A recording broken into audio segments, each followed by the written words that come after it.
This video is for you. तुम जो या तो कुछ टाइम में अपना एक बहुत ही इम्पोर्टेंट एग्ज़ाम देने वाले हो, या फिर कोई बहुत ही इम्पोर्टेंट एग्ज़ाम में रिसेंटली फेल हो गए हो जस्ट लाइक मी, या फिर रिसेंटली कुछ एग्ज़ाम्स में फेलियर फेस करते चल रहे हो। तो मैं तुमसे कहना चाहता हूँ कि रुकना नहीं है। तुम कर सकते हो, मैं भी कर सकता हूँ, हम कर लेंगे। क्योंकि एक फेलियर से कुछ डिसाइड नहीं होता, 2 फेलियर से भी कुछ डिसाइड नहीं होता, 10 फेलियर से भी कुछ डिसाइड नहीं होता अंटिल यू बिलीव योरसेल्फ। हो सकता है आपको सेल्फ डाउट आते हो सकता है आपका पढ़ाई में मन नहीं लग रहा हो सकता है आपसे बहुत सारी गलतियाँ की, आपको लगता है कि मेरे अंदर बहुत सारी कमियाँ हैं।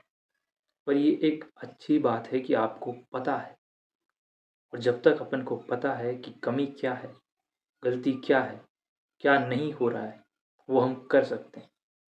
ये सब ओके है, कोई दिक्कत नहीं है इन सब चीज़ों में। दिक्कत पता है क्या है कि अगर हम शुरू ही ना करना चाहें, वही दिक्कत है। जब तक गलतियाँ हो रही हैं कोई दिक्कत नहीं है। दिक्कत वो है कि हम गलतियाँ सुधारना नहीं चाहें। दिक्कत वो है कि हम कोशिश ही ना करें। कोशिश करना ही जीतने की तरफ बढ़ने का पहला कदम है।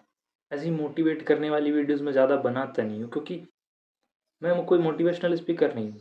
पर ये बस मेरे अंदर एक थॉट आया, मुझे लगा कि यार मेरे जैसे कई और भी स्टूडेंट हो सकते हैं जो शायद इस चीज़ के साथ स्ट्रगल कर रहे हों, तो मैंने बताना ज़रूरी समझा।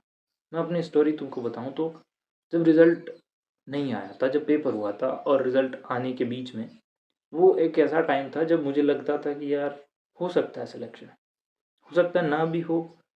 पर ऐसा नहीं था कि हो ही जाएगा, ऐसा भी नहीं था कि हो ही नहीं सकता, बीच में था। और उस वजह से मैं पढ़ाई से दूर हो गया, क्योंकि मैं बैठ गया था कि रिज़ल्ट आएगा, एक फाइनल डिसीजन होगा, उसके बाद कुछ सोचेंगे। फिर जब रिज़ल्ट आया तब मुझे लगा कि यार नहीं, सब खत्म ही है, अब क्या कर सकते हैं इसका, इसको मैं कैसे सुधार सकता हूँ। क्योंकि बुरा उस चीज़ का नहीं लगा था कि मेरे इतने कम नंबर आए हैं, या फिर कट ऑफ से सिर्फ 5 ही नंबर ऊपर हूँ मैं। बुरा इस चीज़ का लगा था कि यार अगर मेरे 170 172 बन रहे थे और फिर मैं 155 पे आ गया, कि यार इसमें तो मेरी कोई गलती ही नहीं है ना, इसमें मैं क्या करूँ।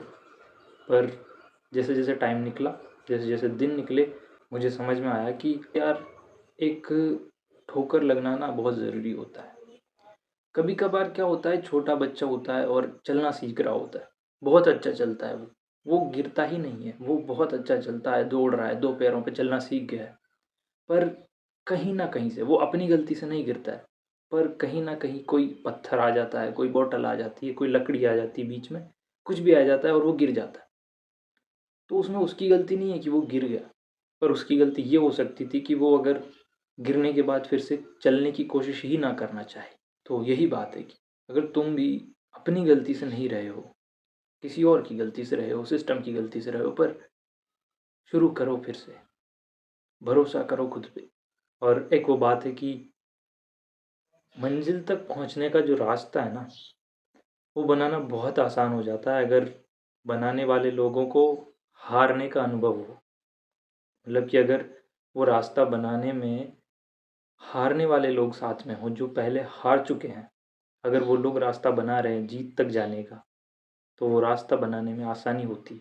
तो इसीलिए मैं, तुम, अपने जैसे और जिन तक ये नहीं पहुँची है, उन तक तुम ये पहुँचा सकते हो, ताकि साथ मिलकर इस बार हम वो करें जो किसी और की गलती से भी हमारा नुकसान ना हो पाए।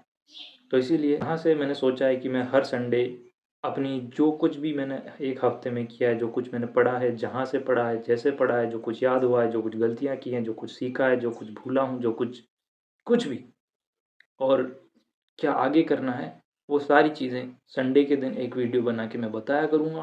तुम सब्सक्राइब कर लो ताकि तुम देख सको, और तुम्हारी जो भी तुम्हें लगता है थॉट्स, वो तुम कमेंट्स में बता देना। मुझ में क्या मैं बेहतर कर सकता हूँ, तुम्हें क्या क्या कमियाँ लगती हैं, हम सब मिलकर अगली बार जीतेंगे, साथ मिलकर जीतेंगे। तो पहुँचा दो उन तक जो तुम्हारे जैसे हैं, मेरे जैसे हैं, जिन तक ये नहीं पहुँची है। Thank you.